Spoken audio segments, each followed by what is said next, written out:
जय हिंद दोस्तों। जैसा कि मैं आपको मेडावल हिस्ट्री पढ़ा रहा था और उसमें हम खिलजी वंश तक हम पहुंच चुके हैं। खिलजी वंश में हम अलाउद्दीन खिलजी के बारे में पीछे के लेक्चर में हमने अलाउद्दीन खिलजी के बारे में थोड़ा बहुत पढ़ा और उसके कुछ एस्पेक्ट को पढ़ा, अलाउद्दीन खिलजी के कुछ पक्ष को पढ़ा।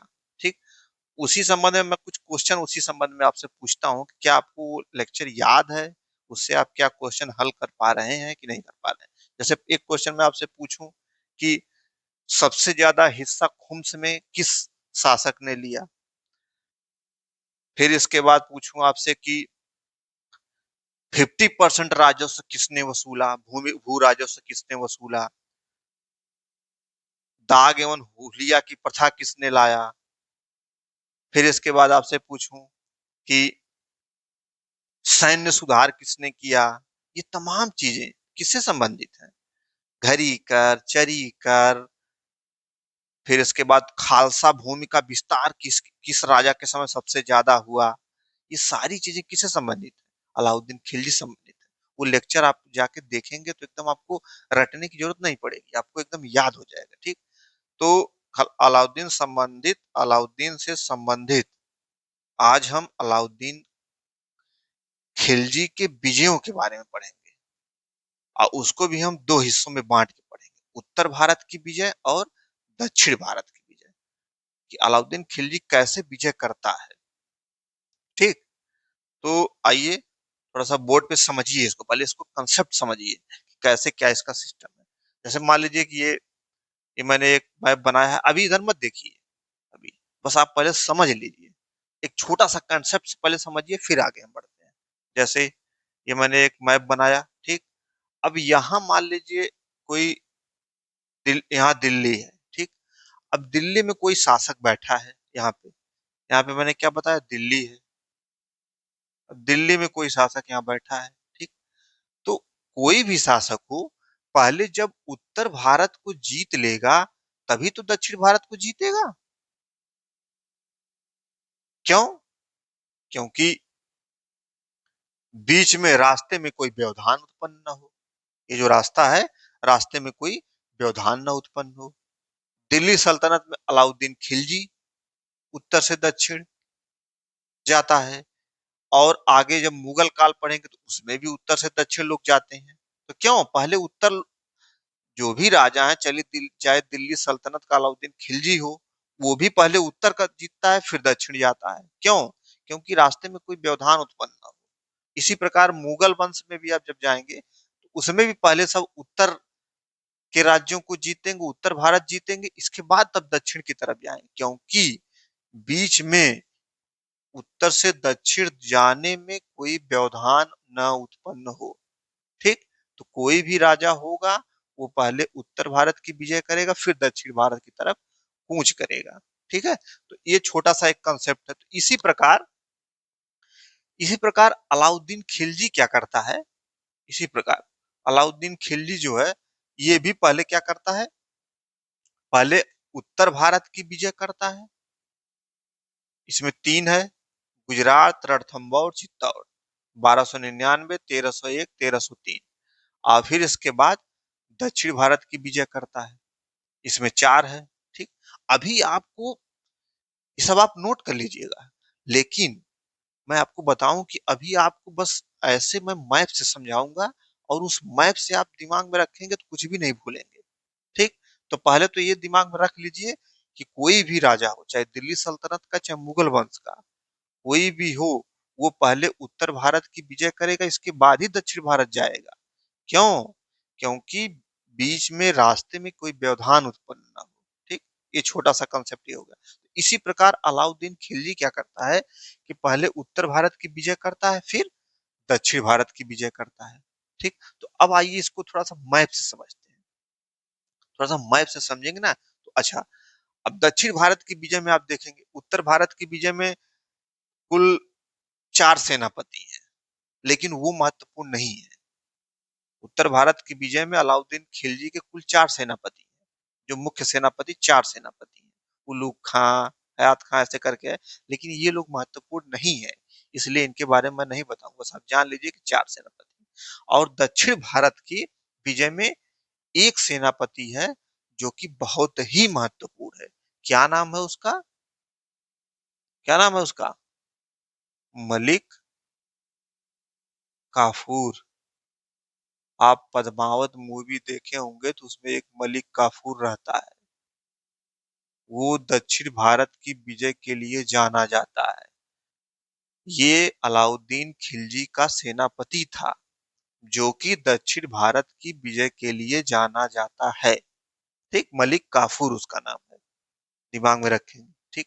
अच्छा, दक्षिण भारत की विजय सेनापति मलिक काफूर करता है। अच्छा, मलिक काफूर कौन था? एक दास था। इसको अलाउद्दीन खिलजी ने अपने उत्तर भारत के अभियान में इसको खरीदा था 1000 दिनार में। इसीलिए मलिक काफूर को 1000 दिनारी भी कहा जाता है। आई बात समझ में? मलिक काफूर कौन था? मलिक काफूर को अलाउद्दीन खिलजी ने 1000 दिनार में खरीदा था। इसीलिए मलिक काफूर को 1000 दिनारी भी कहते थे। ठीक। ये दिमाग में हो गया कि दक्षिण भारत की विजय अलाउद्दीन खिलजी का सेनापति मलिक काफूर करता है। सभी विजय, चारों विजय मलिक काफूर करता है। और मलिक काफूर कौन था? 1000 दिनारी। इसको 1000 दिनार में अलाउद्दीन खिलजी ने खरीदा था, इसीलिए इसको 1000 दिनारी कहते हैं। ये चीज आपको समझ में आ गई होगी। अच्छा, अलाउद्दीन खिलजी दिल्ली सल्तनत का दक्षिण भारत पे विजय करने वाला पहला सुल्तान था। क्या मैंने बोला? कि अलाउद्दीन खिलजी दिल्ली सल्तनत का पहला सुल्तान था जिसने दक्षिण भारत की विजय की। दूसरी भाषा में मैंने बोला, किसके माध्यम से की? अपने सेनापति मलिक काफूर के माध्यम से की। और जब आप आगे और बढ़ेंगे तो मोहम्मद बिन तुगलक तक ये जो दिल्ली सल्तनत का सबसे सबसे अधिक साम्राज्य होगा। मोहम्मद बिन तुगलक तक दिल्ली सल्तनत का सबसे अधिक साम्राज्य मोहम्मद बिन तुगलक तक होगा। ठीक। यानी कि दिल्ली सल्तनत का जो मैक्सिमम विस्तार जिसको हम कहेंगे, दिल्ली सल्तनत का मैक्सिमम विस्तार जो है मोहम्मद बिन तुगलक के समय तक हो जाएगा। यानी कि मोहम्मद बिन तुगलक के समय दिल्ली सल्तनत का सर्वश्रेष्ठ सर्वोत्तम विस्तार जिसको कहें। ठीक। तो दक्षिण भारत की विजय इसके सेनापति मलिक काफूर द्वारा किया जाता है। मलिक काफूर के बारे में मैंने आपको बता दिया। मलिक काफूर को दक्षिण भारत के विजय के सेनापति के रूप में जाना जाता है। ठीक। अब आइए इसको थोड़ा सा हम मैप से समझते हैं कैसे, क्योंकि आपको ये चीज याद करनी पड़ेगी और जब मैं मैप से बता दूंगा तो याद नहीं करना पड़ेगा। तो आइए थोड़ा सा मैप से समझते हैं। अभी मैं इसको समझाऊंगा आपको, पहले मैप से समझ लीजिए और नोट भी कर लीजिएगा बाद में। पहले समझ लीजिए। मान लीजिए देखिए मैप है। ठीक।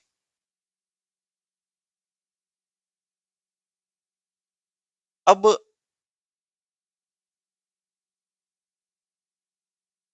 यहाँ पे मान लीजिए ये राजपूताना है। ये राजपूताना, राजपूताना मतलब माने उत्तर भारत। उत्तर भारत। अब ये राजपूताना में यहाँ पे कहीं है, मान लीजिए यहाँ पे है गुजरात। ऐसे ही बना लीजिएगा मैप। यहाँ पे गुजरात है और यहाँ पे है रणथंभौर।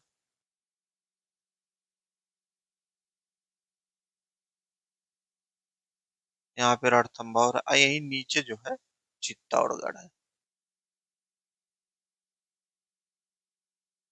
चित्तौड़। तो पहले अलाउद्दीन खिलजी क्या करेगा? पहले उत्तर भारत की विजय करेगा। उत्तर भारत में राजपूताना को निपटाएगा। तो राजपूताना में सबसे पहले कौन सी विजय करेगा? गुजरात को। गुजरात में जो है बघेल वंश शासक रहते हैं, उनको हराएगा, उनको निपटाएगा गुजरात में। फिर इसके बाद दूसरा नंबर पे कहाँ जाएगा? चित्तौड़ रणथंभौर में जाएगा। यहाँ पे रणथंभौर में हमीर देव को हराएगा। फिर चित्तौड़गढ़ में राणा रतन सिंह को हराएगा। तो पहले उत्तर भारत देखिए कैसे निपटा रहा है। पहले उत्तर भारत को निपटाया तीनों को, पहले गुजरात, फिर रणथंभौर, फिर चित्तौड़। तो अलाउद्दीन खिलजी सबसे पहले उत्तर भारत की विजय करता है। सन देखिए इसका, गुजरात जो है 1299, रणथंभौर 2 साल बाद 1301, ये 1303, दो साल बाद 1299 में स्टार्ट होता है, 1299, इसके 2 साल बाद 1301, इसके 2 साल बाद 1303। ठीक, तो ये हो गया उत्तर भारत की विजय। अब देखिए, अब उत्तर भारत को विजित कर लिया, तो अब कहाँ जाएगा? दक्षिण भारत जाएगा। तो दक्षिण भारत जाएगा, तो सबसे पहले दक्षिण भारत में किसको निपटाएगा? देवगिरी, देवगिरी लोगों को, देवगिरी, ये देवगिरी को हराएगा, यानी कि देवगिरी को कब्जा करेगा। फिर इसके बाद देवगिरी के बाद तेलंगाना, यहाँ वारंगल काकती लोग रहेंगे, यहाँ पे काकती, यानी कि यहाँ पे काकती लोगों को हराएगा, यानी कि देवगिरी हराया, फिर काकती आया, फिर इसके बाद यहाँ पे आ जाएगा कर्नाटक, होयसल लोग हैं। कौन है? होयसल, होयसल। फिर इसके बाद यहाँ पे आ जाएगा पांड्य। तो कैसे कैसे देखिए, उत्तर भारत को निपटाया, उत्तर भारत के बाद अब देखिए यहाँ से कैसे चल रहा है, अब देखिए यहाँ से ऐसे चला, ऐसे खिल्ली चला, उत्तर भारत निपटाया, फिर आया यहाँ पे देवगिरी निपटाया, फिर इसके बाद यहाँ से काकती लोगों को निपटाया, फिर यहाँ पे होयसल आया, फिर इसके बाद पांड्य लोगों को निपटाया। देखिए इसका क्रम देखिए, ऐसे ऐसे ऐसे ऐसे। अब याद कैसे आपको करना है? देखिए, गुजरात, रणथंभौर, चित्तौड़, ये तो आपको उत्तर भारत का आपके दिमाग में रह जाएगा। उसके बाद देवगिरी, देवगिरी कहाँ है? महाराष्ट्र में। तो आपको नक्शे में दिमाग में रखना है कि महाराष्ट्र सबसे पहले किसको विजिट किया? महाराष्ट्र, महाराष्ट्र में देवगिरी लोगों को। फिर इसके बाद महाराष्ट्र काकती लोग में जाते हैं, काकती, ये कहाँ है? ये वारंगल में। वारंगल पहले कहाँ था? आंध्र प्रदेश में था, वर्तमान में कहाँ है? तेलंगाना में है। ठीक, तो पहले अगर कहेंगे तो आंध्र प्रदेश में हो जाएगा, यदि वर्तमान में कहेंगे तो तेलंगाना में, यानी यहाँ यहाँ पे क्या है? आंध्र प्रदेश है या तेलंगाना है। ठीक, तो देवगिरी के बाद यानी महाराष्ट्र के बाद कहाँ आ रहा है? तेलंगाना आ रहा है। तेलंगाना के बाद होयसल, होयसल कहाँ है? कर्नाटक में, द्वार समुद्र के होयसल, तो कर्नाटक यहाँ आएगा। इसके बाद यहाँ पे पांड्य लोग कहाँ पे है? तमिलनाडु, मदुरा, तमिलनाडु। तो अब देखिए क्रम देखिए, महाराष्ट्र, तेलंगाना, कर्नाटक, तमिलनाडु, ऐसे ही क्रम, इसको याद करिए, ऐसे ही आपको, तो ऐसे ही आपको दिमाग में रखना है कि सबसे पहले राजपूताना को निपटाता है, राजपूताना में गुजरात, रणथंभौर, चित्तौड़, इन लोगों को हराता है। उत्तर भारत जीतने के बाद देवगिरी, इसका जो मलिक कफूर सेनापति रहता है, जो दक्षिण भारत की विजय के लिए जाना जाता है, वो सबसे पहले देवगिरी को निपटाता है, फिर काकती लोग, फिर होयसल लोग, फिर पांड्य लोग। ऐसे क्रम से आपको, ऐसे दिमाग में आप नक्शा में रखेंगे तो नहीं भूलेगा, नहीं तो रटते रटते सफा हो जाएगा।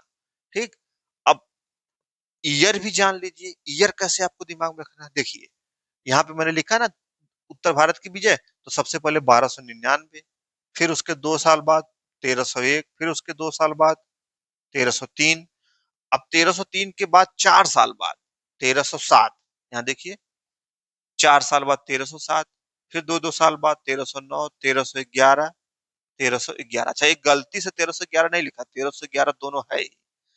तो उत्तर भारत की विजय में दो साल का गैप, फिर दक्षिण भारत में घुसता है तो 4 साल का गैप, 4 साल का गैप करके फिर दो साल का गैप, ऐसे दिमाग में आप रखेंगे तो आप कभी नहीं भूलेंगे। अच्छा, अब देखिए, अब एक चीज और इसमें मैं बताता हूँ, दक्षिण भारत की विजय में बताता हूँ। पहले किसको निपटाया? महाराष्ट्र देवगिरी के यादव लोगों को निपटाया, फिर वारंगल के काकती लोगों को निपटाया, फिर द्वार समुद्र के होयसल लोगों को निपटाया, फिर पांड्य लोगों को निपटाया, इसका पांड्य अभियान था। ठीक, तो अच्छा, ये दक्षिण भारत की विजय का उद्देश्य क्या था? अलाउद्दीन खिलजी के, देखो दक्षिण भारत में मैंने क्या क्या बताया कि दक्षिण भारत का सेनापति इसका कौन था? मलिक काफूर था, पहला चीज बताया। और मैंने क्या बताया कि दिल्ली सल्तनत का पहला सुल्तान है जिसने दक्षिण भारत की विजय प्राप्त की, दूसरा हो गया। तीसरा मैं क्या आपसे बता रहा हूँ, तीसरा मैं बताऊंगा कि दक्षिण भारत की विजय का उद्देश्य क्या था। तो उद्देश्य क्या था, दक्षिण भारत की विजय का उद्देश्य था केवल धन की लूटपाट करना, धन इकट्ठा करना, न कि साम्राज्य पे कंट्रोल करना, नियंत्रण स्थापित करना, न कि नियंत्रण स्थापित करना। दक्षिण भारत पर नियंत्रण स्थापित करने की कोई नीति नहीं थी अलाउद्दीन खिलजी की, केवल धन लूटना था। जैसे मैंने आपको समुद्रगुप्त के बारे में बताया, समुद्रगुप्त भी केवल दक्षिण भारत को विजित करना चाहता था, नियंत्रण स्थापित नहीं करना चाहता था। और आप जब आगे औरंगजेब के बारे में बताऊंगा, तो औरंगजेब इससे कहीं इसकी, औरंगजेब की जो पॉलिसी थी, दक्षिण भारत की औरंगजेब की पॉलिसी एकदम गड़बड़ थी, बेकार थी। क्यों? क्योंकि औरंगजेब दक्षिण भारत को तहस नहस करके नियंत्रण स्थापित करना चाहता था। और अलाउद्दीन खिलजी क्या करना चाहता? अलाउद्दीन खिलजी केवल जीत कर केवल पैसा इकट्ठा करना चाह रहा है, नियंत्रण स्थापित करने की कोई नीति नहीं थी।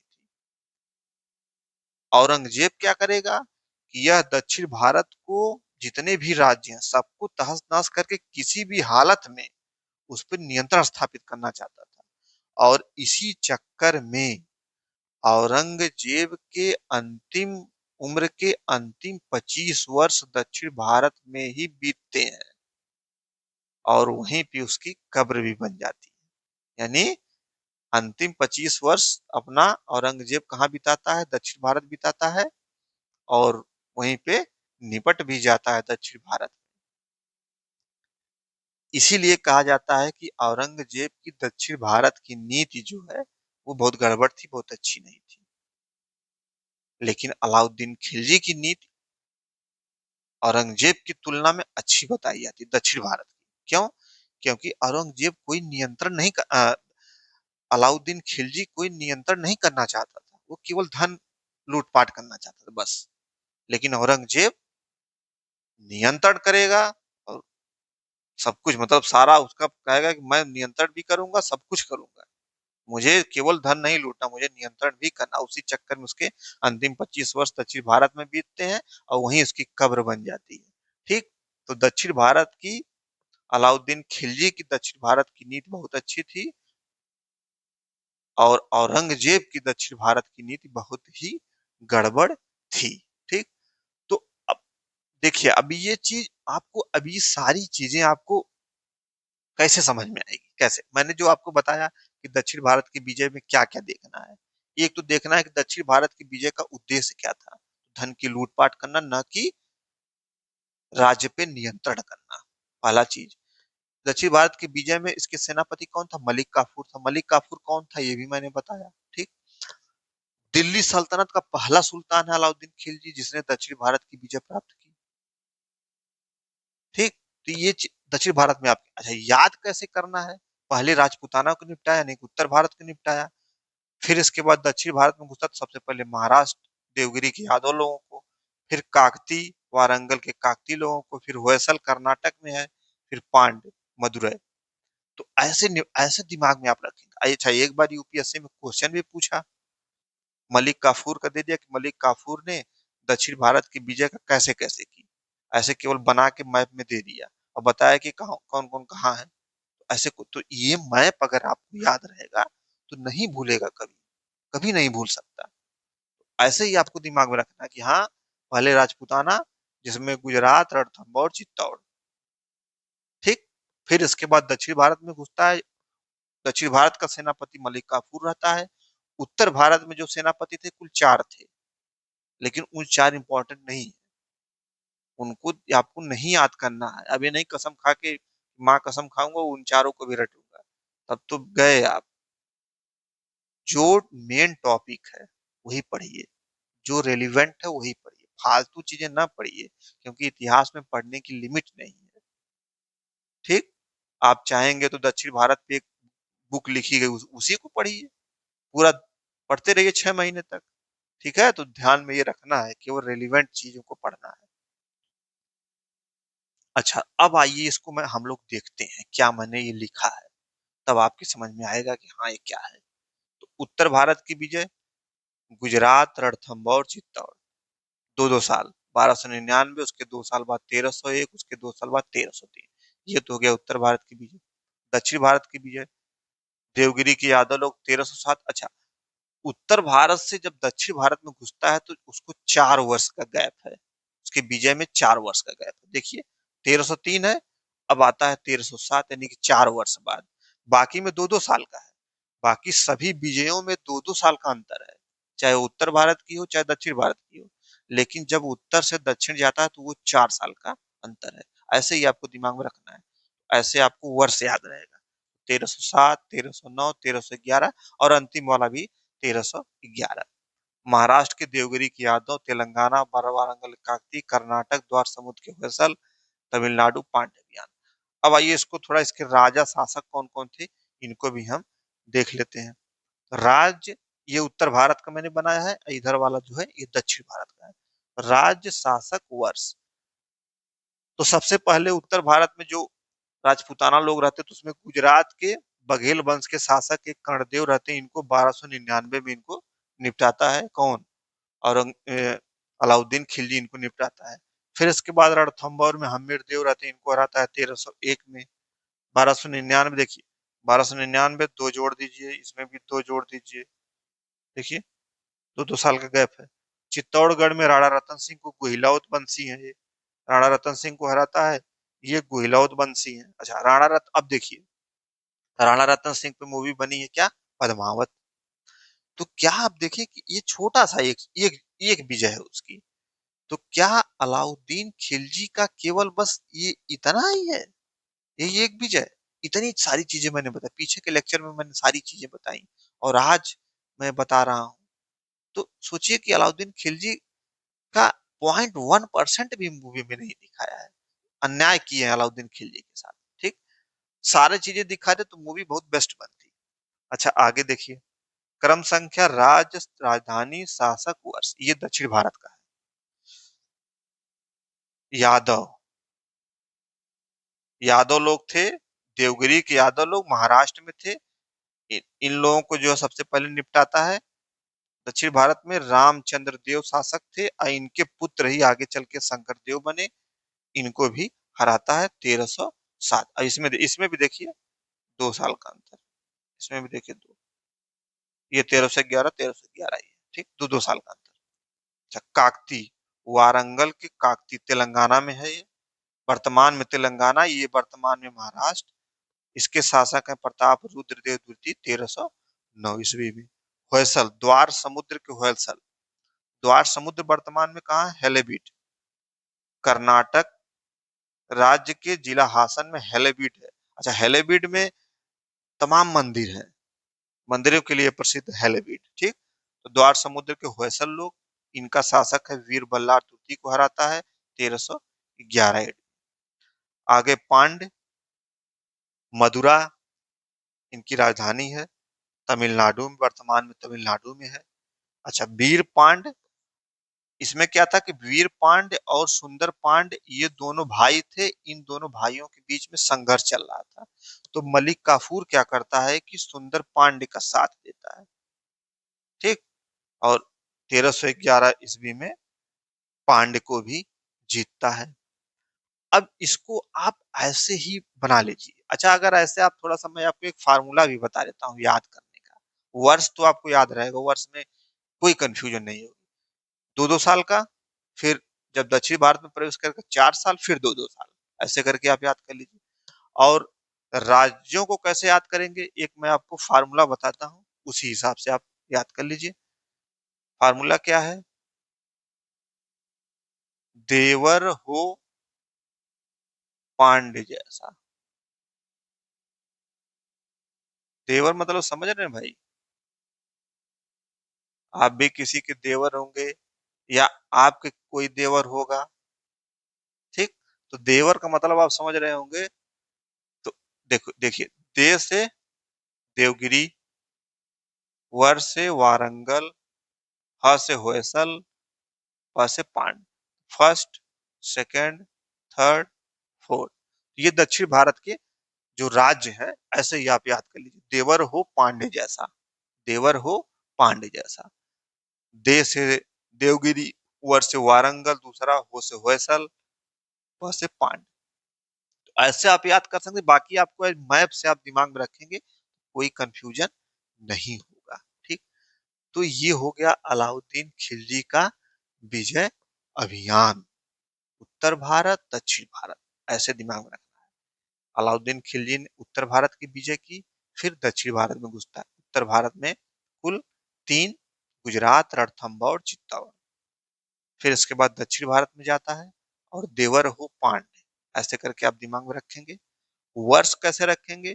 वर्ष को आप 2-2 साल का, फिर जब दक्षिण भारत में घुसेंगे तो 4, फिर इसके बाद फिर 2-2 साल का, ऐसे करके याद रखेंगे। और ये मैप आपको दिमाग में रखना है। ये मैप आप रखेंगे तो कभी नहीं भूलेंगे। ठीक है, तो ऐसे ही इस सारी चीजों को आप बना लीजिए। अलाउद्दीन खिलजी समाप्त होता है। आज अलाउद्दीन खिलजी समाप्त होता है। और आगे के लेक्चर में मैं, छोटा सा टॉपिक है खिलजी क्रांति।